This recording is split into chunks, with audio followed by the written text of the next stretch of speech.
पावन हरिनाम संकीर्तन की।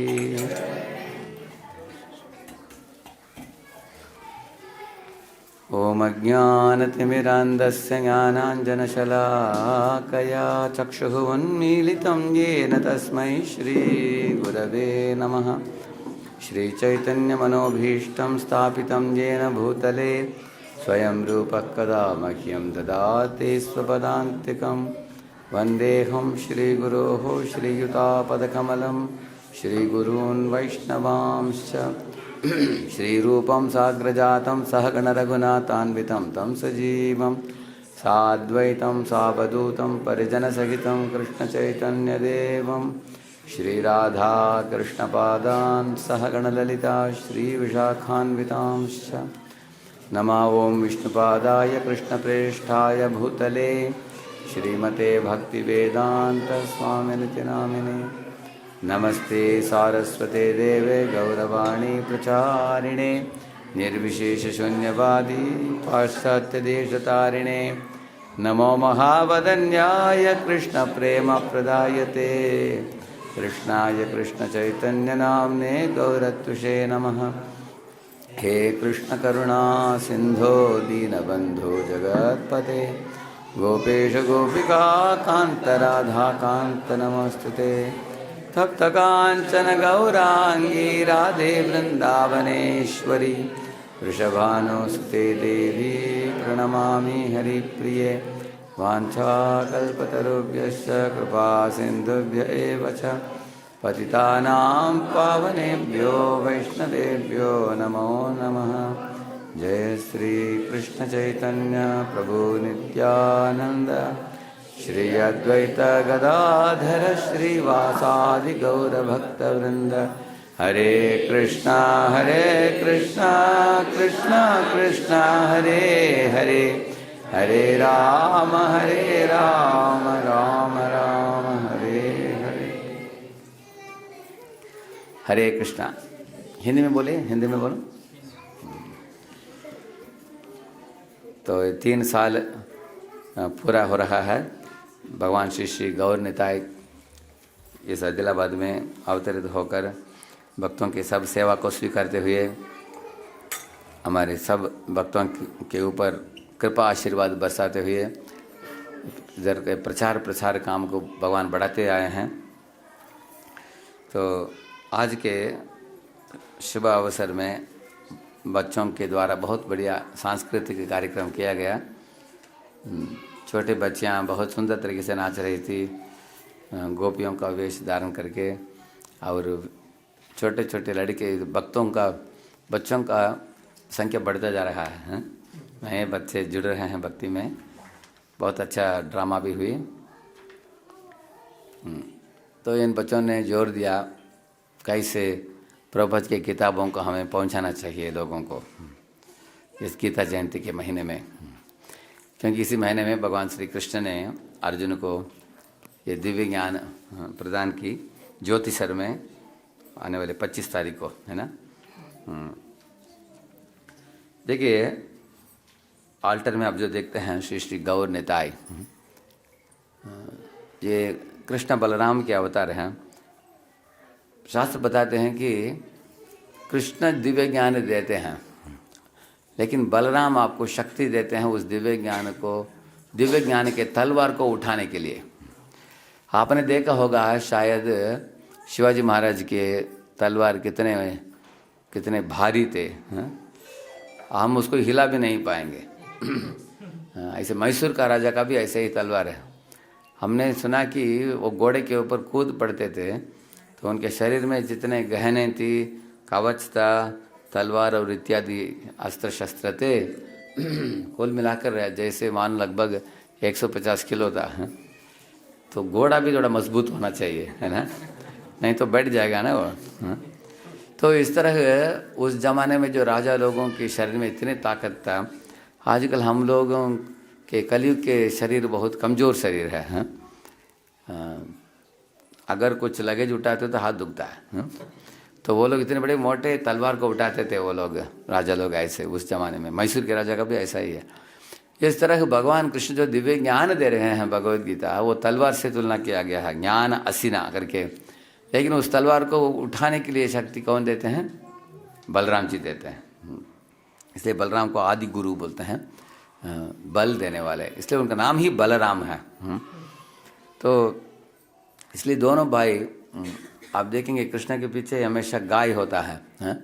तो गाय को भगवान बहुत प्रेम करते हैं, इसलिए उनका नाम क्या है? गोपाल, नहीं तो गोविंद बोलते हैं, इससे नाम से उनको पुकारते हैं। इस तरह बलराम के हाथ में हल होता है, क्योंकि हल से किसान क्या करते हैं? खेत जोतते हैं। तो खेत जोतते समय वो बैल को साथ में लेकर खेत जोतते हैं, करेक्ट है ना? इस तरह गाय और बैल वैदिक संस्कृति में माता पिता है मनुष्यों के, दोनों को। इसलिए कृष्ण बलराम सिखा रहे हैं सारे दुनिया को कि गाय और बैल माता पिता, उनको संभालना चाहिए, उनको कत्ल खाने में नहीं भेजना चाहिए उनको। वो खुद ही उनको संभाल रहे हैं वृंदावन में। और शास्त्र बताते हैं कि जब एक जीव अपने परिपक्व अवस्था पर भक्ति में आ जाएगा, तब उसको कृष्ण के मुरली का बाज सुनाई देगा उसको। तो मुरली की ध्वनि सुनकर एक भक्त एकदम इस दुनिया में सब तरह के भौतिक कल्मशों से मुक्त हो जाता है, और ऊपर उठ जाता है, जीवन मुक्त हो जाता है व्यक्ति। लेकिन ऐसे कृष्ण के बांसुरी की आवाज़ सुनना हो तो पहले बलराम जी हमें हमारे हृदय के खेत जोतना चाहिए। इसलिए हमारे गुरु हमारे हृदय की खेती जो है उसको खेत जोत कर उसमें भक्ति का बीज बोते हैं गुरु। तो उस भक्ति के बीज को पानी सिंचन करके, कुंपन करके, उसको बड़ा करके, उसमें से वो जब बड़ा होता है तभी कृष्ण प्रेम का फल निकलता है उसमें। तब हमें कृष्ण की बांसुरी सुनाई देती है। तो कभी कभी अनेक लोग वृंदावन में जाते हैं, वृंदावन के गाना भी सुनकर हमें बहुत आनंद आता है हमको। तो अनेक लोग राधे राधे श्याम मिलादे गाते हैं, नहीं तो राधे बोल गहूर वलियों के वनों के गलियों में डोल, ऐसे गीत अनेक है। लेकिन हम उस स्तर पर पहुंचने के लिए, राधा जी की दास्यता प्राप्त करने के लिए और कृष्ण की श्री चरणों को प्राप्त करने के लिए पहले हमारे गुरु हमारे हृदय रूपी खेती को वो जोतना चाहिए। इसलिए बलराम के हाथ में हल होता है। तो हल लेकर हमारे हृदय रूपी खेती को जोत कर बीज जब गुरु बोते हैं, भक्ति लता बीज, ब्रह्मांड ब्रह्मित कौन भाग्यवान जीव, उसके आगे क्या है? गुरु कृष्ण प्रसादे पाए भक्ति लता बीज। जब भक्ति लता बीज का मतलब है जब मार्ग दिखा देते हैं गुरु जी, रोज सुबह उठो, भगवान के नामों का उच्चारण करो, गीता भागवत का अध्ययन करो, भगवान के लिए आरती उतारो, भगवान के सामने नमन करो, अपने घर के एक भाग को भगवान के लिए आल्टर बनाओ, और इस तरह एक सरल जीवन ऊंचा विचार के साथ जीवन जियो। इस तरह हम लोग धीरे धीरे अपने अनर्थों से ऊपर उठकर शुद्ध हो जाते हैं, तब कृष्ण की बांसुरी हमें सुनाई देगा। तो कृष्ण बलराम जब इस दुनिया में आए थे तो दोनों ने अनेक असुरों को वध किया। आप वृंदावन में सुनते हो आप, जैसे पूतना, अघासुर, बकासुर, ऐसे अनेक असुरों को कृष्ण ने वध किया। बलराम ने भी वध किया, बलराम इनको प्रलंबासुर, ऐसे धेनुकासुर, ऐसे लोगों को। लेकिन अभी आज तक कृष्ण बलराम के ऐसे कुछ अवतार नहीं हैं, ये गौर निताई को छोड़कर, इनसे भी अति कृपालु परम दयालु बहुत दुर्लभ है प्राप्त होने के लिए। क्योंकि हमने पढ़ा है, परम पूज्य गौर गोविंद महाराज एक लेख में बताते हैं, अनेक भगवान के विस्तरित रूपों में अलग अलग शक्तियां हैं। जैसे उदाहरण के लिए नरसिम्हदेव के पास क्या है? एक बड़ा शक्ति है, भयंकर शक्ति है, भयंकर है, लेकिन वो भद्र भी है। भद्र का मतलब है ऑस्पिशियस, मंगलमय भी है, क्योंकि वो भयंकर रूप में आते हैं। लेकिन किसको मारते हैं? हिरण्यकशिपु को, राक्षस को मारकर, हिरण्यकशिपु को मारकर उनको उद्धार भी कर देते हैं हिरण्यकशिपु को, और प्रहलाद को अभय प्रदान करते हैं भगवान। लेकिन रूप उनका बड़ा भयंकर है, इतना भयंकर है कि देवता भी गिड़गिड़ाते हैं उसको देखकर। लेकिन प्रभु रामचंद्र भयंकर शक्ति है उनके पास, लेकिन बहुत सुंदर भी है। वो इतने खूबसूरत सुंदर राम होने के कारण उनके अंदर जो शक्ति है उसको साधारण इंसान समझ नहीं पाएगा। अगर आप रामायण पढ़ेंगे आपको पता चलेगा, जनस्थान में ये अकेला होकर प्रभु रामचंद्र ने 14,000 राक्षसों को मारा अकेले, करदूषण लेके आए थे। लक्ष्मण को बोला, ए लक्ष्मण सीता को संभालो, अभी मैं अकेले होकर ये धनुष बाण लेकर ये करदूषण और 14 लाख असुरों को मैं वध करूंगा। अकेले वध किया उन्होंने। इस तरह प्रभु रामचंद्र की शक्ति की सीमा ही नहीं है। श्री रामम दशरथात्मजम प्रमेयम सीतापतिम रघुकुलान्मय रत्नदीपम आजानुबाहु अरविंद दलायताक्षम निशाचर विनाशकारम नमामि। ऐसे एक श्लोक है। अप्रमेयम शब्द इस्तेमाल किया। उनकी शक्ति का सीमा ही नहीं है, इतना शक्ति है उनका। लेकिन शक्ति इतने प्रबल, इतने प्रभावशाली शक्ति होने के बावजूद भी प्रभु रामचंद्र देखने में भयंकर नहीं दिखते हैं। करेक्ट है ना? क्योंकि उनका नाम ही रामचंद्र है। क्यों चंद्र है? चंद्र मतलब चंद्र की शीतलता है उनके चेहरे में। ऐसे नरसिंहदेव जैसे आंखें ऐसे नहीं है जिसको देखकर आप डर जाएंगे। शक्तिशाली हैं, लेकिन असुरों के लिए डर पैदा होता है राम को देखकर। जैसे मारीच ने बोला रावण को, हे रावण, जिसने तुमको बोला राम के साथ युद्ध करने के लिए वो तुम्हारे सबसे बड़ा दुश्मन है। तुमको वो बोले कि मारीच ने बोला राम को, मैं एक हिरण बनकर, हिरण का मतलब है एंटलोप, हिंदी में क्या बोलते हैं एंटलोप, उसका ये होता है सिंग होता है ऐसे बड़ा, सांबर बोलते हैं उसको।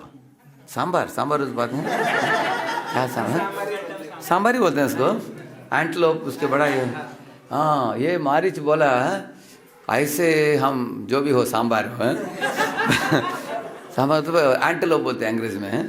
वो बनकर, लेकिन वो कैसे, वो बड़ा हिरण था, वो उसके जीवा से आग निकलता था उसका, वो ऋषियों को खाता था, वो ऐसे था। ऋषियों का खून पीने का, उनको मारने का मैं ऐसे कर रहा था, मारीच ने बोला। लेकिन प्रभु रामचंद्र ने जब देखा मुझे ऐसे धनुष मुझे और मेरे 2 मित्रों के ऊपर चलाया, मेरे दोनों मित्र तत्क्षण मर मिटे उधर ही। लेकिन वो बाण मुझे 80 मील दूर, 800 मील 800 मील दूर मुझे समुद्र में फेंक दिया। तो वो बोला उसके बाद मैं कभी रामचंद्र जी का चेहरा भी नहीं देखना चाहता, मैं डरता हूँ। रा शब्द बोलो मैं बेहोश हो जाता हूँ, ऐसे बोला। कोई रत बोलेगा मैं उधर तुरंत बेहोश हो जाऊँगा।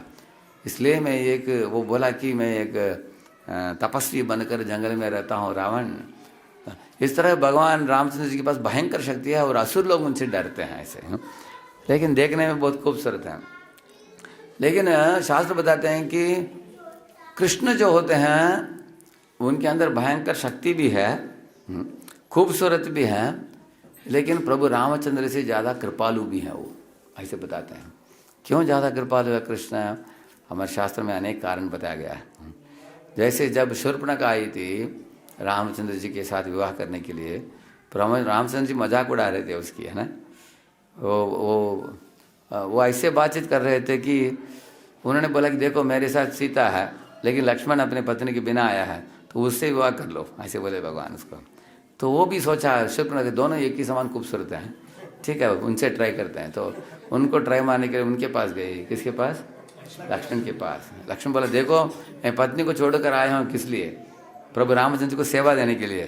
तुमको अगर के मैं क्या करूँगा? तो तुमको संभालना पड़ेगा हमको, मैं नहीं करूँगा। और मेरे बड़े भाई हैं, ज्येष्ठ हैं, तो उनके पास ही जाओ। तो उधर वापस चली गई।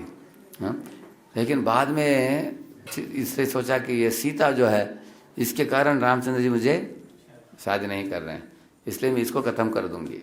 ऐसे सोचकर सीता की ओर क्रूर आंखों से देख रही थी। तो अब रामचंद्र ने बोला हे लक्ष्मण अभी इसको सजा चाहिए, कुछ सजा देकर भगा दो इसको। तो लक्ष्मण ने क्या किया? नाक काट दिया। इसलिए उसका नाम का स्थान का नाम क्या पड़ा? यहाँ से एक कान और नाक काट कर भगा दिया। ऐसे तो उस समय क्या हुआ, वो चिल्लाती हुई चीखती हुई अपने कुरूप को प्रकट किया उसने। किसने? शूर्पणखा ने। ऐसे देखिए इस दुनिया में जो डोंगीबाजी करने वाले होते हैं बहुत समय के लिए उनका जो बाहर जो बनावटी रूप दिखाते हैं वो दिखा नहीं पाएंगे। एक न एक दिन उनके जो कपटता निकल ही जाएगा। ऐसा ही दिख गया शूर्पणखा। तो शूर्पणखा को रामचंद्र जी की कृपा मिला क्या? मिला नहीं उसको। लेकिन जब कृष्ण आए, वही शूर्पणखा त्रिवक्रा बनकर कुब्जा के रूप में आई थी। वही वापिस कृष्ण की लीला में आई मथुरा में। ये कुबड़ी होकर, बूढ़ी होकर, हाथ में एक ऐसे लाठी लेकर, ऐसे चंदन लेकर जा रही थी कंस को देने के लिए। तब कृष्ण ने देखा, कुब्जा को बोला कि ये तरुणी खूबसूरत नारी, ऐसे बोला उन्होंने। वो खूबसूरत नहीं थी, वो बदसूरत थी, कुबड़ी थी, बूढ़ी थी। उन्होंने पूछा कि देखो चंदन जो लेके जा रही हो तुम कंस के लिए, अगर मुझे और बलराम हम दोनों की माथे के ऊपर लगा दोगे तो तुम्हारा जीवन सफल हो जाएगा, धन्य हो जाएगा। देखिए उस समय तो अनेक कंस के जासूस कृष्ण के इर्द गिर्द घूमते ही थे। कृष्ण बलराम क्या बोल रहे हैं, क्या कर रहे हैं देखने के लिए, है ना। तो अगर कंस के कोई कारागर नहीं तो कोई जासूस जाकर कंस को न्यूज़ दे, संदेश दे देगा कि इसने चंदन को किसको लेप लगाया, कृष्ण बलराम की माथे के ऊपर, तो क्या होगा, एक कुब्जा का गर्दन कट जाएगा। लेकिन ये कथरा को भी सामने होते हुए भी कुब्जा ने एकदम साहस के साथ कृष्ण बलराम को चंदन का लेप लगा दिया उनका। इसलिए भगवान बोलते हैं अहम त्वां सर्व पापेभ्यो मोक्षयिष्यामि। लास्ट लाइन क्या बोलते हैं, मा शुचः, मतलब क्या है, हाँ डरो मत। अभी हम लोगों को भक्ति करने में क्या डर क्यों होगा, हमारे लिए खतरा ही नहीं है। तो उसके लिए बड़ा खतरा था। हाँ, उसके लिए खतरे के बीच में भी उसने भक्ति की, भक्ति में सेवा की ऐसे। तो भगवान उससे बहुत प्रसन्न होकर सोचा अपने मन में, इसके लिए कुछ तो करना चाहिए, मुझे आदान प्रदान करना चाहिए। अपने पाँव को उसके पाँव में रखकर उसके गाल को पकड़कर ऐसे थोड़ा झर करके ऐसे उठा दिया। भगवान एक क्षण में वो अति सुंदरी नारी बन गई वो, अगले क्षण। तो प्रभुपाद जी बोलते हैं कि इस दुनिया में सब जीव वो कुब्जा जैसे ही कुबड़ी हैं। क्यों कुबड़ी है, उसकी कुबड़ी जो होता है उसको प्रभुपाद जी बोलते हैं ये पाप का बोझ है। सब जीव अपने पीठ में पाप का बोझ लेकर घूम रहे हैं। जितने भी सुंदर सिनेमा एक्ट्रेस भी क्यों न हो, लोग उस बोलेंगे कि वो खूबसूरत है, लेकिन वो खूबसूरत नहीं है, वो कुबड़ी है। क्यों? क्योंकि पाप का बोझ है ना सब लोगों के पीठ में ऐसे। इसलिए सब लोग कुब्जा ही हैं इस दुनिया में, जब तक वो कृष्ण की सेवा में नहीं रहेंगे। लेकिन कृष्ण की सेवा में कोई जुड़ गया तो कुबड़ी को भी निकाल देते हैं भगवान, और एक भक्तों को क्या कर देते हैं, सुंदर खूबसूरत बना देते हैं ऐसे। खूबसूरती क्या है भक्त में, सेवा भाव ही खूबसूरती है। अगर किसी भक्त के अंदर सेवा भाव आ गया और सेवा में रत होकर अपने मन तन मन धन लगाकर सेवा में कोई लग गया हो, वो सबसे खूबसूरत जीव है वो। क्योंकि भगवान एक ही चीज़ से प्रेरित होते हैं, क्या, भावग्राही। मूर्खो वदति विष्णाय धीरो वदति विष्णवे उभयोस्तु समम पुण्यम भावग्राही जनार्दन, ऐसे एक श्लोक है। अगर आपको संस्कृत मालूम हो तो आप क्या बोलेंगे, केशवाय नमः, नारायणाय नमः, माधवाय नमः, गोविंदाय नमः। और क्या बोलना चाहिए, विष्णवे नमः बोलना चाहिए। कुछ लोग बोलेंगे नारायणाय नमः, विष्णाय नमः बोलेंगे ऐसे। विष्णाय नहीं बोलना चाहिए, क्या बोलना चाहिए, विष्णवे। अगर किसी को संस्कृत मालूम नहीं है तो क्या बोलेगा, विष्णाय नमः बोलेगा। फिर भी भगवान विष्णु उससे क्रोधित नहीं होंगे, क्योंकि भावग्राही। ठीक है, मेरा ही नाम बुला रहा है लेकिन संस्कृत मालूम नहीं इसको, छोड़ दो, ऐसे माफ़ कर देंगे भगवान, ऐसे बताया गया है। क्योंकि उसको भक्त बनने की इच्छा है, इसलिए तो तिलक पहन रहा है ना वो। भगवान सिर्फ उसको ही देखते हैं। देखिए एक बार प्रभुपाद जी क्लास दे रहे थे, ऐसे कुछ भक्त लोग सो रहे थे क्लास में, तो बाहर का आदमी कोई आया था, वो भी क्लास में आकर बैठा, लेकिन प्रभुपाद जी को देखा नहीं उसने। किसको देख रहा था वो, भक्तों को जो सो रहे थे उनको देख रहा था, देखो देखो सो गया ऐसे ऐसे देख रहा था। और कुछ समय सुनता था क्लास, वापस देखता है, अरे वापस हो, ये भी सो गया ऐसे। तो क्लास होने के बाद प्रभुपाद के पास गया, स्वामी जी आपके क्लास में भक्त लोग सो जाते हैं, हमने देखा। बोला प्रभुपाद बोले नहीं नहीं वो सोते नहीं। बोले प्रभुपाद नहीं मैंने खुद देखा आज। तो बोला हम आंखों से मैंने खुद ही देखा, सो रहे थे कुछ भक्त लोग। प्रभुपाद बोले देखो तुम बोल रहे हो कि वो लोग सो रहे हैं, कितना सो रहे हैं बताओ, 10%, 20% समय सोया उन्होंने। नहीं नहीं स्वामी जी 90% सो गए, ऐसे बोला उसने। प्रभुपाद बोले देखो इतने 90% सोने के बाद भी वो लोग भक्ति को इतना अच्छा पकड़ लिया, तुम वो 10% भी नहीं करते तुम पहले जपमाला लो, तुम जप करो, उनका मत ऐसे बोले प्रभुपाद। मतलब क्या है, जब आप में से आपके अंदर कुछ गुण हो, अच्छा गुण हो, उसको भगवान जगन्नाथ की आंखों से देखते हैं। जगन्नाथ की आंखें कैसे हैं, छोटे हैं बड़े हैं? बड़े हैं। लेकिन अगर आपके अंदर कुछ त्रुटि हो, भगवान कैसे बनते हैं, जैसे ये रंगनाथ देखा आपने, अपने अधकुला आंखों से देखते हैं, ठीक है छोड़ दो, छोटी ऐसे देखते हैं, ऐसे देखा आपने, ऐसे लेटे ना, इसलिए आंख बंद कर लेते हैं भगवान, क्योंकि भक्तों में क्या नहीं देखना चाहते, हाँ दोष नहीं देखना चाहते। तो इस तरह आप देखेंगे कृष्ण की कृपा के बारे में इधर बताया जा रहा है कि जिस शूर्पणखा को भगा दिया रामचंद्र जी ने, उसको कृष्ण ने क्या किया, सुंदर स्वरूप प्रदान किया, ऐसे बताया है। ऐसे ये एक ही नहीं है, अनेक है।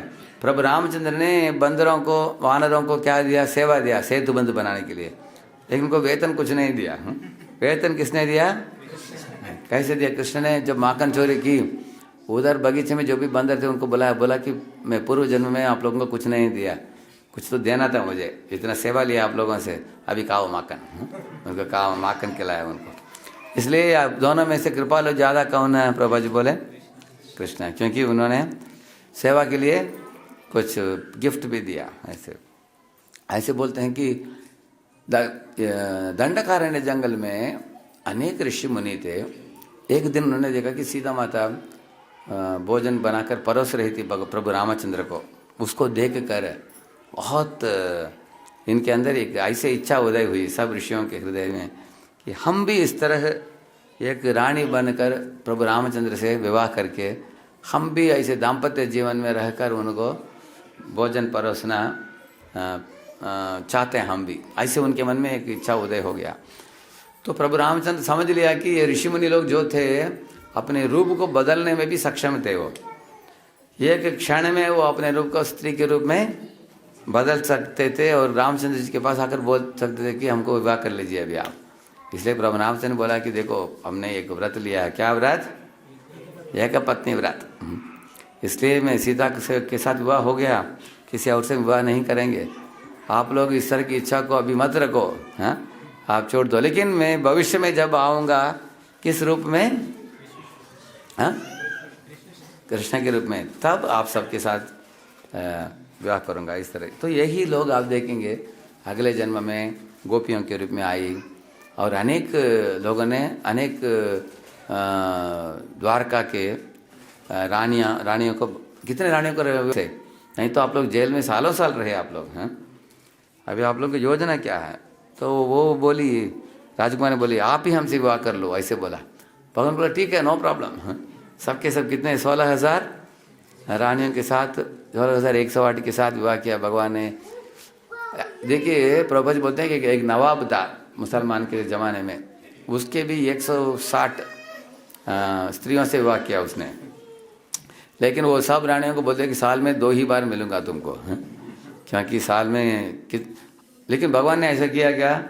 हर एक रानी के साथ रहने के लिए भगवान ने अपने आप को विस्तरित किया। ऐसे उनके लिए एक एक रानी के लिए एक एक महल दिया, अच्छे अच्छे कपड़े दिया, अच्छे अच्छे आभूषण दिया, पालकी दिया उनको, खुद भी उनके साथ रहे। हर रानी को लगा कि भगवान में मुझे ही सबसे ज़्यादा प्रेम करते हैं। क्यों? क्योंकि किसके साथ रहते हैं? मेरे महल में रहते हैं, बाकी रानी के पास जाते ही नहीं। मतलब क्या है? तो वो समझती नहीं थी कि भगवान के पास क्षमता थी सबके साथ विस्तरित होकर इस तरह रहने की क्षमता थी भगवान में। वो समझ नहीं पाई प्रेम के कारण। इस तरह कृष्ण को प्रभा जी बोलते हैं कि अति कृपालु परम दयालु हैं। इस तरह 16,000 राजकुमारियों को भी उनकी इच्छा को पूर्ति किया। ऐसा नहीं बोला कि मैं एक पत्नी व्रत लिया हूँ। तो भगवान के पास क्षमता थी इतने रानियों को मेंटेन करने के लिए। प्रभा जी बोलते हैं आजकल के ज़माने में एक पत्नी विवाह करके उसको मेंटेन करना, परिवार को चलाना, एक बड़े राज्य को चलाने से भी मुश्किल है। ऐसे प्रभा जी बोलते हैं। प्रभा जी बोलते हैं भगवान वो तो षडैश्वर्य पूर्ण है, कर सकते हैं वो। हाँ, और एक कारण बताते हैं विष्णु चक्रवर्ती ठाकुर क्यों कृष्ण ज़्यादा कृपालु हैं। देखिए विष्णु और रामचंद्र दोनों ऐसे खड़े रहते हैं। विष्णु को आपने देखा ऐसे खड़े रहते हैं। प्रभु रामचंद्र हाथ में धनुष लेकर खड़े हैं और दूसरे हाथ में बाण लेकर खड़े हैं, ऐसे खड़े हैं, सीधा खड़े हैं। लेकिन कृष्ण कैसे खड़े हैं देखा आपने? त्रिभंग ललित रूप में खड़े हैं। उनके पाँव ऐसा रहता है क्या? ऐसा रहता। तो प्रभुपाद जी चक्रवर्ती ठाकुर बताते हैं कि कृष्ण के पाँव में 16 चिन्ह हैं और हर एक चिन्ह मंगलमय है। जैसे एक चिन्ह है जो अंकुश है, अंकुश को लेकर आप बड़े हाथी को भी आप काबू में ला सकते हो, अंकुश को लेकर। इसी तरह हमारे मन भी एक हाथी के बराबर है। हाथी रूपी मन को, हमारे मन को काबू में लाना हो तो कृष्ण के श्री चरण में आश्रित होना चाहिए हमें। जो भक्त आश्रित हैं उनके मन रूपी हाथी को भगवान काबू में लाएंगे। और एक चिन्ह है कमल। क्यों? कमल आपने देखा है कीचड़ के बीच में भी वो साफ सुथरा रहता है कमल। इस तरह भगवान के श्री चरणों में आश्रित भक्त जो है हमेशा साफ सुथरा रहेगा, भौतिक दुनिया की कीचड़ में भी कभी वो दूषित नहीं होगा, रहेगा भौतिक दुनिया के बीच में, लेकिन हमेशा निर्मल रहेगा वो कमल जैसे। और एक उसमें चिन्ह है, एक छतरी है, एक चिन्ह है। छतरी क्या है? भगवान के श्री चरणों में आश्रित भक्तों की यश को भगवान बढ़ाते हैं। तो कैसे भगवान बढ़ाते हैं उनको ही मालूम है।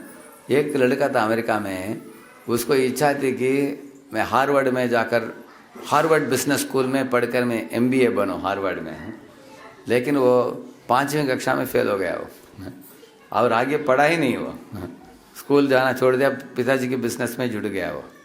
हार्वर्ड बिजनेस स्कूल कैसे जाएगा वो उधर है। तो क्या हुआ, उसके बाद प्रभुपाद जी जब अमेरिका गए तो उन्हीं की संस्था में जुड़कर फुल टाइम हो गया, वो भक्त बन गया। उसके बाद तो भक्त बनने के बाद प्रचार काम में लगाया गया, इधर उधर गया प्रचार काम में। एक टॉपिक था जिसमें बड़े एक्सपर्ट बन गया वो, माइंड मैनेजमेंट में। तो अलग अलग स्कूलों में बुलाया गया, कॉलेज में बुलाया गया, इतने सारे अमेरिका में प्रसिद्ध हुआ। हार्वर्ड बिजनेस स्कूल से उसको इन्विटेशन आ गया। तो उधर जब गया हार्वर्ड बिजनेस स्कूल में, उधर सामने के रो में सब प्रोफेसर लोग बैठे थे, HODs बैठे थे, प्रिंसिपल बैठे थे, पीछे सब विद्यार्थी बैठे थे। ऐसे लगभग 700-800 लोग थे। सबको इसने प्रवचन दिया और उसके बाद आकर प्रभुपाद जी को दंडवत प्रणाम किया। बोला, प्रभुपाद जी मैं हार्वर्ड बिजनेस स्कूल में पढ़ने की इच्छा थी, लेकिन अभी मैं टीचर को भी शिक्षा दिया मैंने अभी, और मैं 5th स्टैंडर्ड फेल हूँ। इस तरह भगवान ने उनकी यश कितना बढ़ा दिया देखिए। इसलिए भगवान के श्री चरणों में एक छतरी है, छतरी का भी चिन्ह है। जैसे इंद्र के सर के ऊपर एक छतरी होता है, ऐसे छतरी का मतलब इट्स अ रॉयल अम्ब्रेला ऐसे। और एक ऐसे अनेक चिन्ह ऐसे, एक मछली है। मछली का मतलब मालूम आपको क्या? मछली इनके झंडे में होता है, कामदेव के झंडे में, झंडा में आप मछली देखते हो। लेकिन भगवान कामदेव को भी पराजित कर दिया। देखिए कामदेव जब शिव जी के पास जाते हैं, शिव जी क्या करते हैं, उनको जलाकर राख बना देते हैं क्रोध में, अपने तीसरा आंख खोल कर। लेकिन भगवान कृष्ण जी के क्या करते हैं, जब नारायण ऋषि बने तब ये गया उधर कामदेव रति को भी लेकर, ऐसे मौसम को एकदम मनोरम बना दिया। कोयल कलरव कर रहे थे, कुहू कर रहे थे कोयल, सुंदर सुंदर रंग बिरंगे फूल थे, सुगंध आ रहा था, मंद हवा बह रहा था। सब तैयार किया किसने? कौन? कामदेव ने सब तैयार किया। क्यों? भगवान को पतन करने के लिए। लेकिन ये सब करने के बाद जब भगवान ने देखा, नारायण ऋषि ने देखा क्या कर रहा है, तो उसके समक्ष उन्होंने ऐसे एक चमत्कार करके दिखाया। भगवान के शरीर से अनेक अप्सराएं निकलने लगी। ऐसे भगवान की ऐसे शरीर से अलग अलग अंगों से सुंदर सुंदर अप्सराएं निकलने लगी, इतनी खूबसूरत थी, मदन ने कभी देखा ही नहीं था ऐसे। तो मदन और रति डर के दोनों एक झाड़ के पीछे छुप कर देख रहे थे दोनों। भगवान ने बोला छुपने की जरूरत नहीं, सामने आ जाओ, अगर बैठ कर देखो, चमत्कार देखो। सब दिखाया। और उनने पूछा कि मेरे शरीर से निकला हुआ इतने अप्सराओं में से तुम एक अप्सरा चुन लो, बोला उन्होंने। तो भगवान के जांग से जो उत्पन्न हुई एक अप्सरा थी, उसका नाम था उर्वशी। उरु का मतलब है जांग, उर्वशी।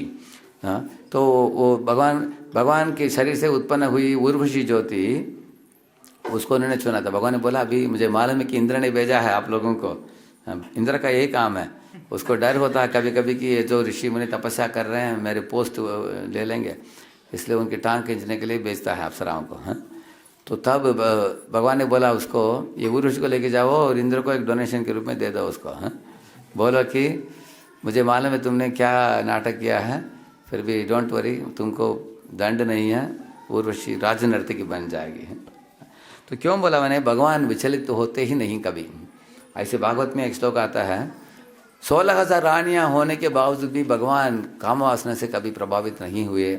इसके विरुद्ध एक ही चीज़ भगवान को प्रभावित करता था, क्या था? उन रानियों की सेवा भाव।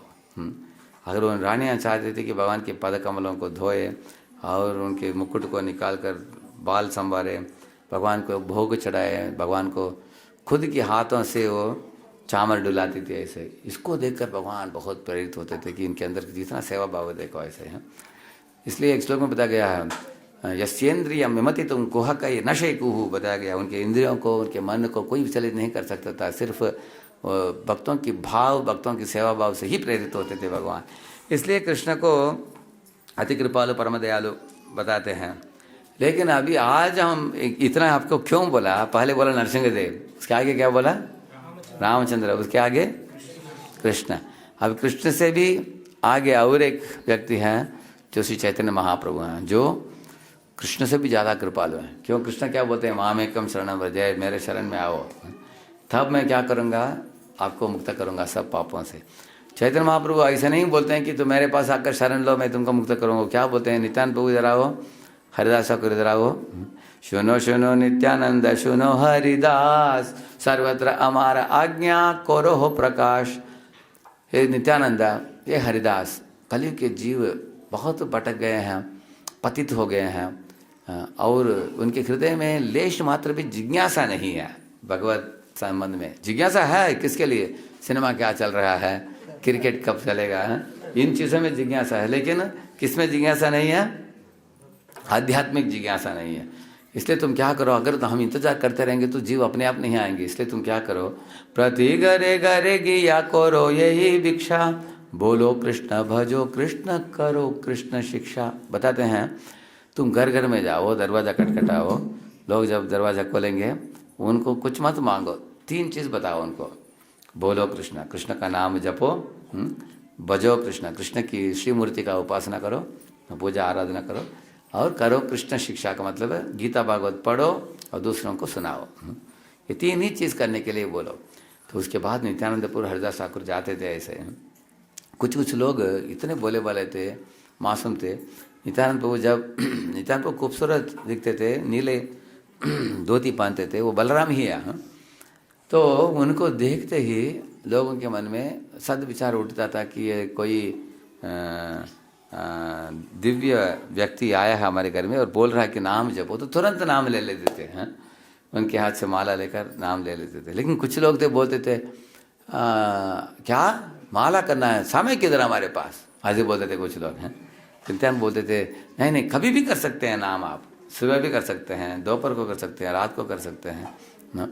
लेकिन कुछ लोग बोलते थे नहीं नहीं हमारे पास समय नहीं है। तो नित्यानंद प्रभु क्या करते थे, उनको हाथ जोड़कर सर झुककर विनती करते थे। हम अगर वो लोग मानते नहीं थे तो जमीन में पूरा अष्टांग प्रणाम दंडवत करके मांगते थे, नाम लीजिए। लोग बोलते नहीं नहीं ये सब नाटक मत करो, हम नहीं, हमारे पास टाइम नहीं बोलते हैं, तो लोट पड़ते थे जमीन में इधर से ऐसे। तो बताया गया है कि इसमें अधम पतित जीव द्वारे द्वारे गिया, हरि नाम महामंत्र देनो बिलैया। तारे देखे तारे को दंते तृण डोरी, हमारे किया लोहो भज गौर हरि। वाले नित्यानंद भूमे गढ़ी जाय, सोनार पर्वत देनो झूलाते लोटाय। अवतारे आरती नीलो, लोचन बोले ते पापी गेलो आर गेलो। क्रोध परमानंद नित्यानंद अभिमान शून्य नित्याय नगर बेरा। अधम पतित जीव द्वारे द्वारे गिया, हरि नाम महामंत्र देनो बिलैया। तारे देखे तारे को है दंते तृण डोरी, हमारे के लिया रो भज गौर हरि। नित्यानंद भूमे गढ़ी जाय, सोनार पर्वत देनो झूलाते लोटाय। देनो अवतारे आरती नीलो, लोचन बोले ते पापी गेलो आर गेलो। ये बंगाली गीत है, इसका अनुवाद इस प्रकार है। ये नित्यानंद प्रभु जो है, पति घरे घरे गया का मतलब घर घर में जाते थे, सबको यही मानते थे, कृष्ण के नाम लीजिए, कृष्ण की पूजा कीजिए, और कृष्ण की गीता भागवत पढ़िए। और लोग अगर नहीं सुनते थे, अधम पति थे जीवन का मतलब अधम लोगों के पास याचना करते थे। उस जमाने में संत महात्मा लोग जंगल में रहते थे। अगर किसी को जिज्ञासा हो तो उनको किधर जाना पड़ेगा? जंगल में जाकर ऋषि मुनियों को, राजा लोग भी जाते थे मिलने के लिए, जैसे वशिष्ठ इत्यादि। लेकिन कलयुग में देखा जाता है कि जंगल में जाकर कौन पूछताछ करने वाला है भगवान के बारे में।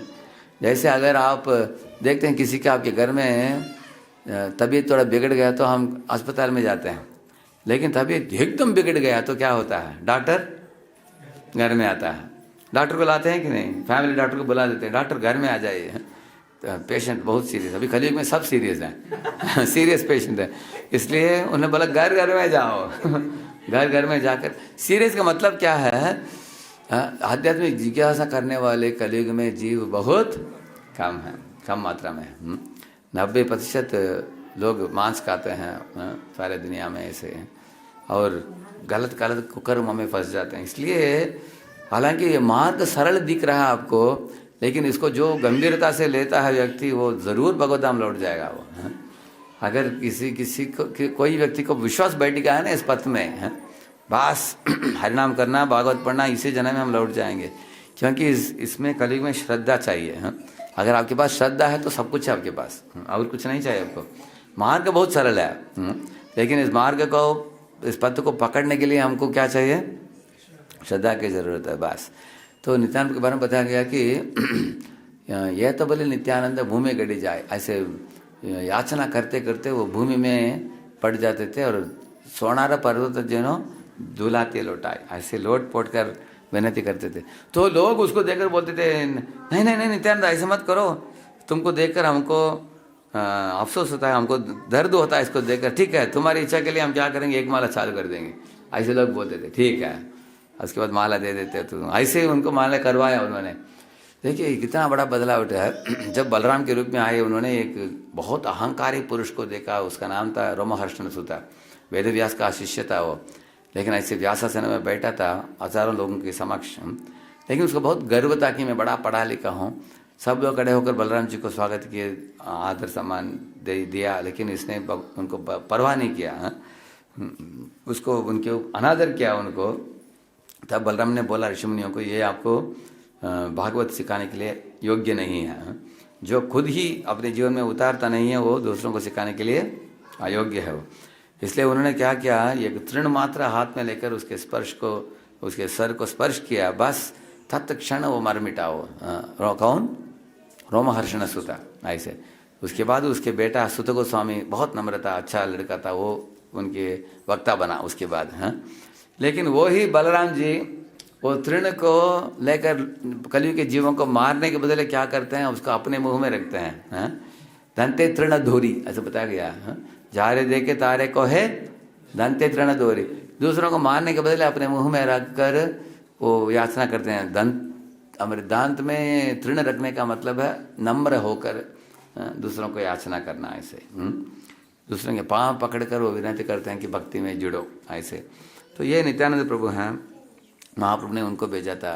और महाप्रभु हम लोगों को भी एक आदेश दिया है। क्या दिया उन्होंने?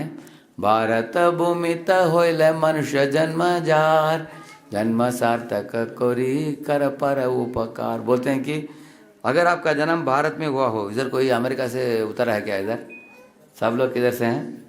भारत से हैं। इसलिए हम लोगों के लिए बोला है उन्होंने, भारत भूमित होइले मनुष्य जन्म यार, जन्म सार्थक करी, तुम्हारे जीवन को सार्थक बनाओ, मनुष्य जीवन को, और कर परोपकार, दूसरों को भी परोपकार करो। एक बार चैतन्य महाप्रभु ने बोला, मेरे टोकरी में इतने आम हैं देने के लिए, और लोग भी आकर ले रहे हैं मेरे से आम, लेकिन मैं अकेला होकर दे नहीं पा रहा हूँ। ऐसे हजारों लोग आ रहे हैं मेरे पास, इसलिए ये आम को वितरण करने के लिए मुझे क्या चाहिए? मदद चाहिए। और कौन उनको भगवान को मदद कर सकते हैं? जो प्रचारक। तो जो प्रचारक चैत्र महाप्रभु से अनेक आमों को लेकर वो दूसरों को वितरण करता है, उसको महाप्रभु की कृपा प्राप्त होता है। ऐसे और आम क्या है? कृष्ण प्रेम है। तो इस तरह चैत्र महाप्रभु नित्यानंद को बोलते हैं कि घर घर में जाकर तुम इस कृपा को बंटवारा करो। मान लीजिए अगर आपको कोई गाय का, देसी गाय का दूध देता हो, के पास बहुत अनेक हज़ारों लीटर, बोलता कि घर घर में जाकर वितरण करो। वितरण करने के लिए आप जाते हो, कुछ लोग बोलते हैं नहीं हमारे घर में बर्तन कुछ खाली नहीं है, तो महाप्रभु क्या बोलते हैं, बर्तन भी दो दूध भी दो, ऐसे बोलते हैं महाप्रभु। हाँ, उनको पात्रता भी दो और कृपा भी दो, इसलिए वो कृष्ण से भी ज़्यादा कृपा दो। तो आपके मन में प्रश्न उठेगा आपको, अगर चैतन्य महाप्रभु और कृष्ण एक ही व्यक्ति हैं तो वो ऐसे कैसे कहे। अभी पहले मैंने बोला नरसिंहदेव बोला, अभी रामचंद्र जी का बोला, कृष्ण का बोला, ये लोग तो अलग अलग स्वरूप है। तो चैतन्य महाप्रभु कृष्ण से और ज़्यादा कृपालु कैसे हुई है, वो सीक्रेट मालूम है आपको, क्योंकि श्री कृष्ण चैतन्य राधा कृष्ण नहीं है। राधा जी का भाव जब कृष्ण में आ जाता है, वो राधा जी का कृपा भी आ जाता है, इसलिए वो डबल कृपा है। कृष्ण को भी हम बोलते हैं हे कृष्ण करुणा सिंधु, लेकिन जब राधा जी जुड़ जाते हैं तो उनकी कृपा डबल हो जाता है, इसलिए वो अति कृपालु हैं। ऐसे हम देख सकते हैं कि उनके कृपा से ये जो झारखंड के जंगल में जो बाघ और शेर और हाथी, हिरण इत्यादि जानवरों के हृदय में भी उन्होंने सुप्त अवस्था में जो कृष्ण भावना था उसको जगा दिया उन्होंने ऐसे। और जगह में जैसे पतित से पतित पापी लोगों को देखा, अगर आप सोचेंगे कि कैसे हो सकता है, 500 साल के पहले को हमने देखा नहीं है, लेकिन प्रभुपाद जी को देख सकते हैं।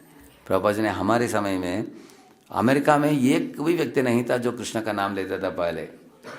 अभी नहीं बोल रहा हूँ मैं, इतने करोड़ों सालों में कोई भी पाश्चात्य देश में हरि नाम को दिया नहीं है। एक स्वामी गए थे 1892 में गए थे, वो शिकागो में जाकर एक स्पीच देकर आ गए, लेकिन हरि नाम का वितरण नहीं किया उन्होंने। सिर्फ इतना ही बोला कि ब्रदर्स एंड सिस्टर्स बोलकर आ गए, सब लोगों ने ताली बजाया बस। लेकिन हरिनाम का वितरण नहीं हुआ, गीता भागवत का वितरण नहीं हुआ। वो पहला एक विजिट था इंडियन स्वामी का। उसके बाद प्रभुपाद जी 1965 में जब गए, एक व्यक्ति नहीं, सारे दुनिया में हजारों हजारों लोगों को प्रभुपाद जी ने हरिनाम दिलवाया। ऐसे एक दिन प्रभुपाद जी बैठे थे, तो एक व्यक्ति उनको, ये पीकॉक फेदर है ना, होता ना चामर को लेकर ऐसे डुला रहा था। तो एक रिपोर्टर आया, प्रभुपाद जी को पूछा कि ये क्यों चामर डुला रहा है आपको। प्रभुपाद जी बोले क्योंकि आप धूप कड़ी है, इसलिए धूप कड़ी है इसलिए वो क्या कर रहा है, ऐसे कर रहा है, ऐसे बोले।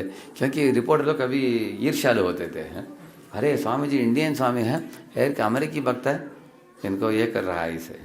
तब प्रभुपाद जी बोले मोतीलाल नेहरू जब थे भारत में, मोतीलाल नेहरू के घर में एक अमेरिकी वॉचमैन था, चौकीदार, लेकिन वो अमेरिकी वॉचमैन को इतना पैसा देना पड़ता था उनको, क्योंकि अमेरिकी वॉचमैन भारत में काम करना है तो उसको बाकी वॉचमैन को आप जितना देंगे उसका 3 गुना देना पड़ता है उसको। इंडियन वॉचमैन को 10,000 दिया आपने, उसको 30,000 देना पड़ेगा आपको ऐसे।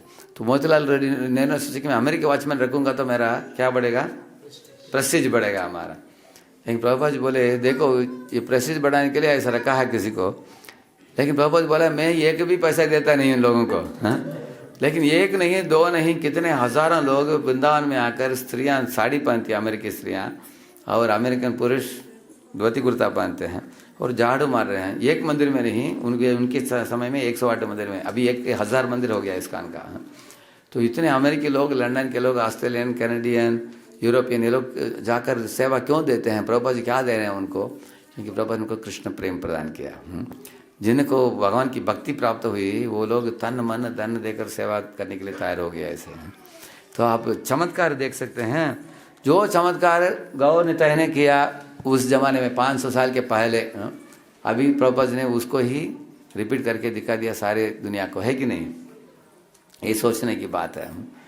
आप जरा सोचिए प्रभुपाद जी की अगर आगमन नहीं हुआ हो, आप में से एक व्यक्ति को अमेरिका जाकर किसी अमेरिकी व्यक्ति को हरिनाम करवाना हो, कितने लोग सोचते हैं कि थोड़ा मुश्किल है, करेक्ट है ना। थोड़ा नहीं, बहुत मुश्किल है, क्योंकि भारतवासी को भी हम हरिनाम करवाना कठिन है।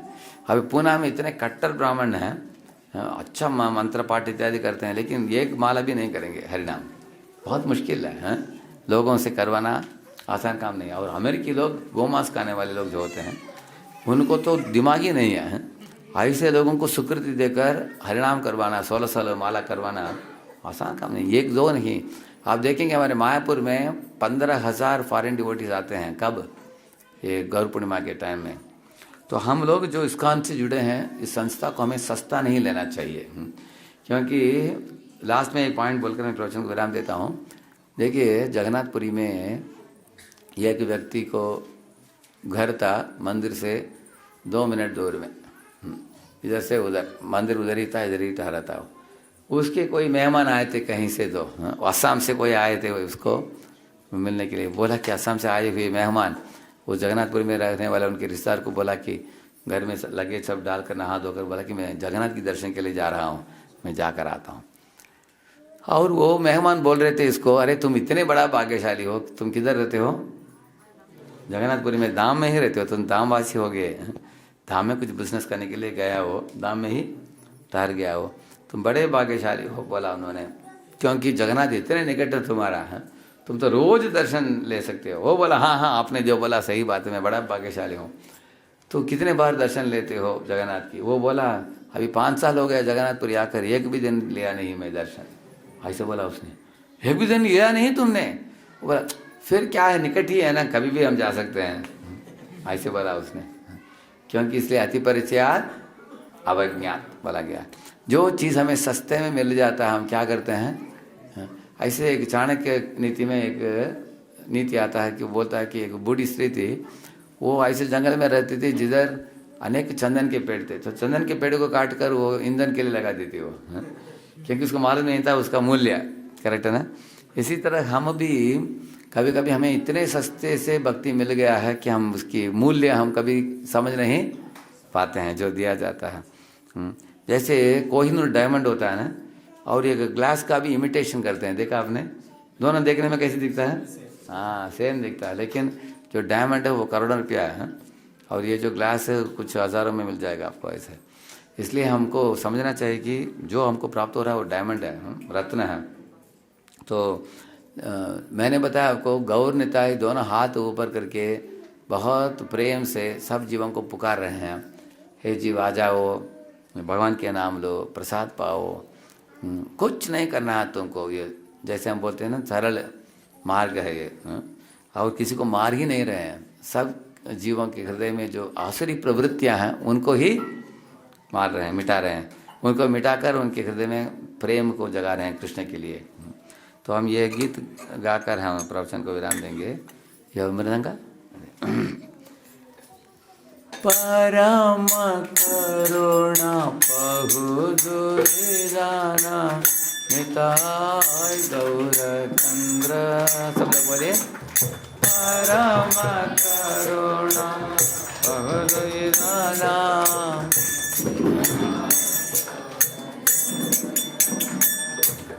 निताय गौर चंद्र।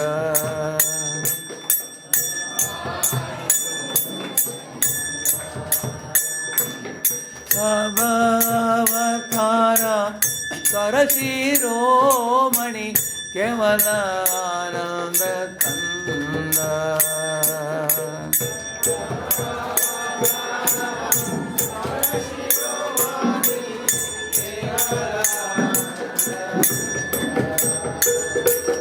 केवल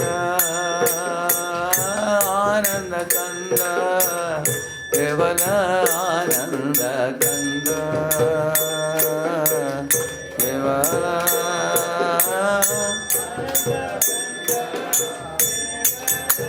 आनंद कंद। भजो भजो भाई चैतन्य निताय, सुदृढ़ विश्वास करी। भजो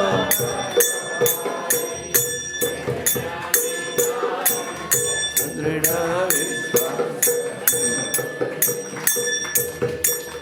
विषया छाड़िया तेरा से माजिया, मुखे बोलो हरि हरि।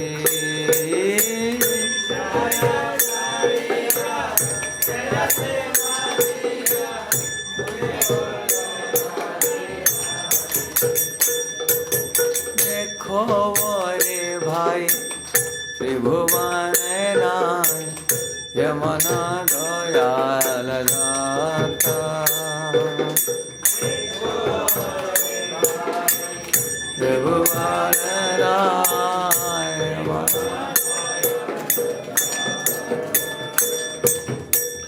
पशु पक्षी झूरे पाषाण विधरे सुनि जार गुण गाथा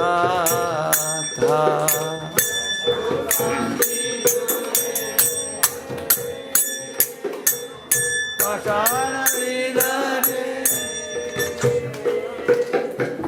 सुनि जार गुण पशु पक्षी झूरे पाषाण विधरे सुनि जार गुण गाथा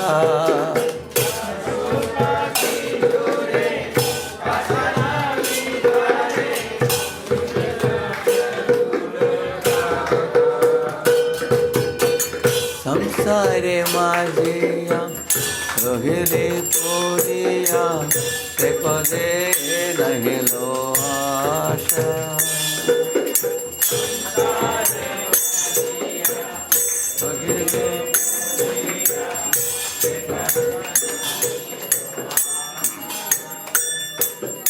अपना कारमा भुंजाए कामना कहो ये लोचन गाता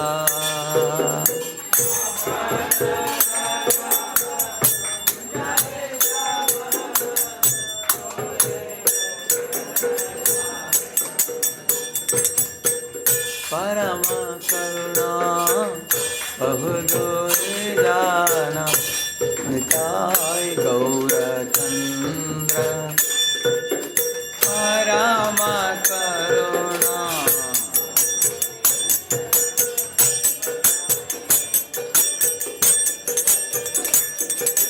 निताय गौरचंद्र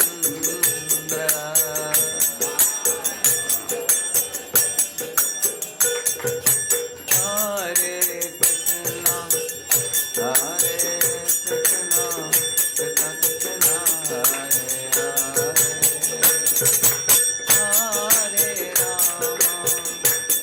हरे राम राम राम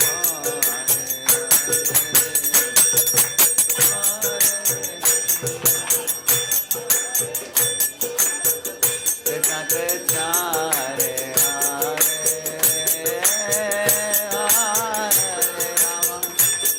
हरे राम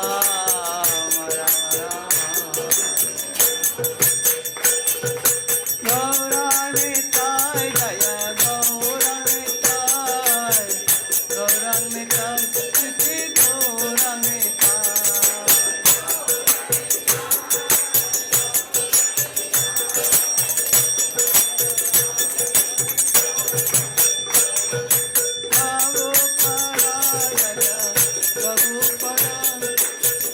प्रभुपदा श्रील प्रभुपदा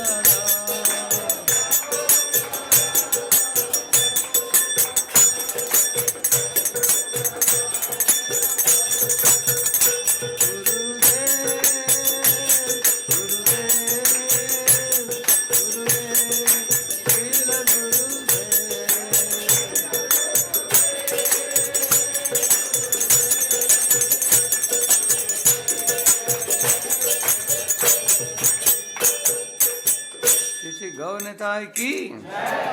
तो पिछले 3 सालों में गौर निताय के अवतरण के बाद श्रीमान गिरिवर प्रभु और उनके धर्मपत्नी और ऐसे अनेक गंभीर वक्ता इधर श्रीनिवास प्रभु और इनका कमेटी के मैंने एक बार मिला हूँ 12-15 परिवार उन दिनों में प्लानिंग करते थे। अभी उनका संख्या भी बढ़ रहा है अभी। तो ऐसे भी समय आया है जब हमने सोचा कि गौ निताय की सेवा इधर हो नहीं पाएगा क्योंकि ब्रह्मचारी लोग थे पहले इधर 2-3 और वो लोग निकलने के बाद सेवा थोड़ा कठिन चला। तो हमने सोचा कि गौ निताय को किसी के घर में भेज देंगे, ये सेंटर में रखने से लोग आ नहीं पाते हैं। लेकिन गिरिवर प्रभु एकदम स्ट्रांगली बोला कि हम भक्तों के साथ मीटिंग लेकर हम निर्णय करके हम वापस बताएंगे आपको। तो भक्तों ने निर्णय लिया कि नहीं नहीं, हम सेंटर को चलाएंगे इधर। तो इसका कारण क्या है, क्योंकि किसी भी गांव में, टाउन में हम लोग प्रचार काम चालू करते हैं, उधर जितना उत्साह लोग दिखाते हैं उसके अनुसार ब्रह्मचारी लोग कदम बढ़ाते हैं आगे। हाँ, जैसे कॉलेज में भी हो, स्कूलों में भी हो, किसी गांव में भी हो, जितना लोग भक्ति मार्ग में उत्साह के साथ जुड़ते हैं, उतना हम लोग भी बहुत सैक्रिफाइस करके उस प्रोग्राम को डेवलप करने के लिए, हम मदद करने के लिए भी तैयार हैं। ये तो सीधी सी बात है। जैसे अगर आप कंपनी भी चलाते हो, किस किस शहरों में आप केंद्र खोलोगे, जिधर आपको अच्छा मार्केट है कि नहीं। तो हम लोगों का बिजनेस क्या है, हरिनाम को फैलाना, प्रचार प्रसार करना, हरिनाम और दिव्य ज्ञान, गीता भागवत की। जिस गांव में लोग रुचि दिखाते हैं, जिज्ञासु होते हैं, उत्साही होते हैं, उधर जाकर हम पूरा जान लगाकर हम प्रचार करते हैं। जैसे मैं ज्वाइन किया 1991 में, मेरा इंट्रोडक्शन हुआ, 1994 में हम ज्वाइन किए।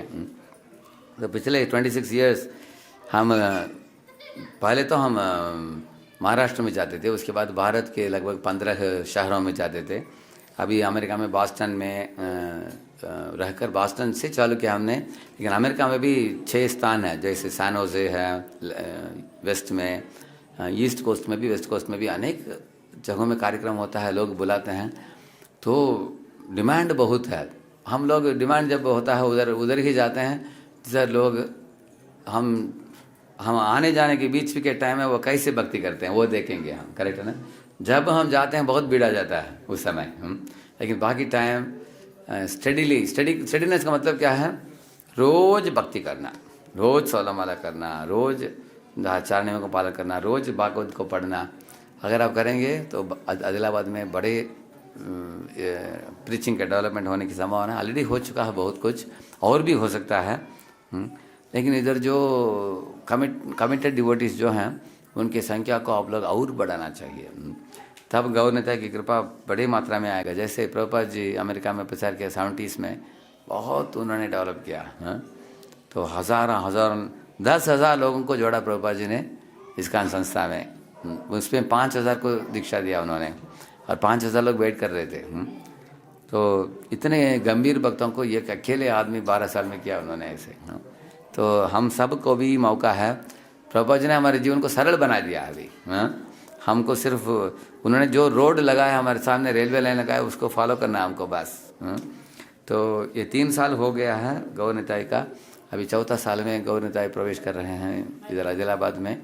हम अपेक्षा करते हैं कि ये 4था साल, 5वां साल, 6ठा साल में ये भक्ति का वर्धन हो, भक्तों को और भक्ति में पोषण मिले और भगवान की कृपा हो।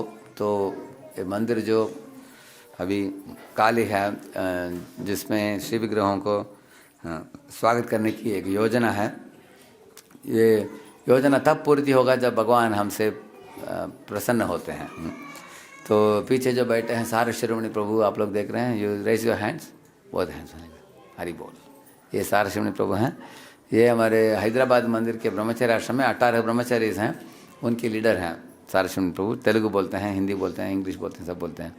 इधर महीने में लगभग 1 बार आते हैं, करेक्ट है ना, महीने में 1 बार आते हैं। हम इधर के कमेटी के साथ मीटिंग वगैरह लेते हैं। मैं आता हूँ क्वार्टरली 1 बार आता हूँ, नहीं तो साल में 2-3 बार आता हूँ।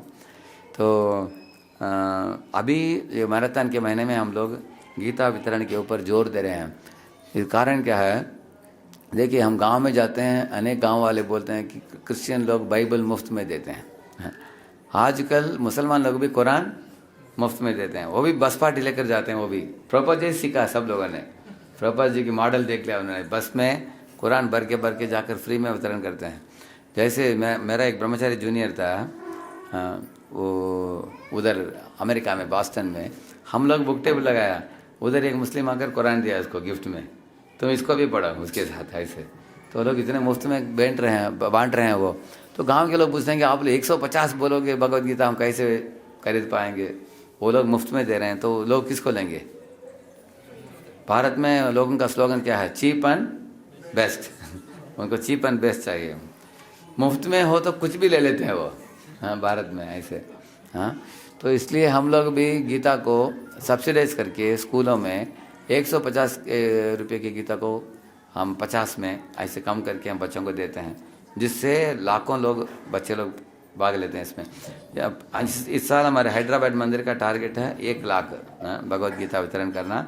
उस 1 लाख में अभी कितना हो गया? 45 हो गया, 55 हो गया। वेरी गुड 50,000 हो गया, अभी 45,000 बाकी है। इधर से बहुत अच्छे योगदान हुआ है। मैं जो भक्त जुड़े थे मैं उनको धन्यवाद देता हूँ। और भी कोई देना चाहेंगे आप सारस्वत को मिल सकते हैं, गिरिवर को मिल सकते हैं।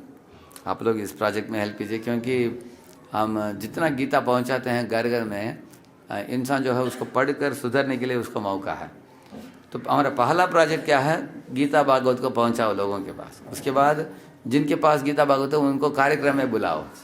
हाँ, अगर कार्यक्रम में नहीं आते हैं तो जूम के द्वारा उनको क्लास दो भागवत के ऊपर, गीता के ऊपर। घर में बैठे बैठे जूम में थोड़ा मजबूत होने के बाद क्लास में आएगा उसके बाद।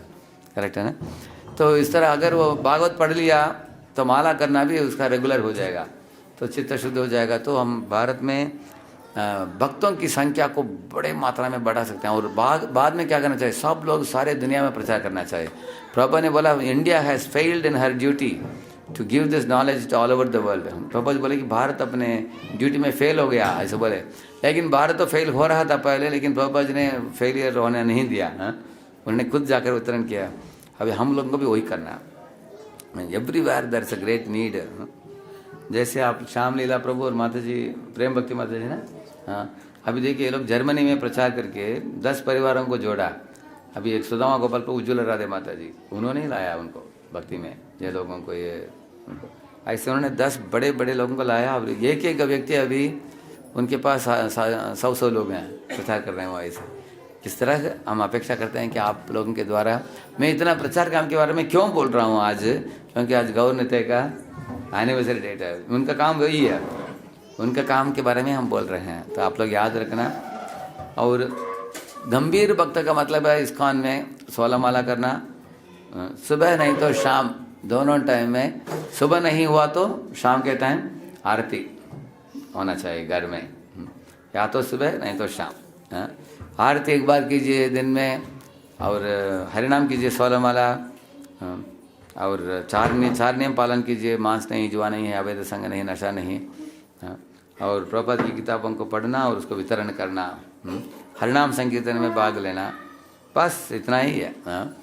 इतना अगर करते जाएंगे, कलयुग में आप अपने सब धर्म को ठीक तरह से आप पालन कर रहे हो। अपने परिवार के साथ पति पत्नी बच्चे इसमें जुड़ सकते हैं, तो आपका जीवन धन्य हो जाएगा। कृष्ण भगवान की, श्रील प्रभुपाद की और भक्तवृंद की।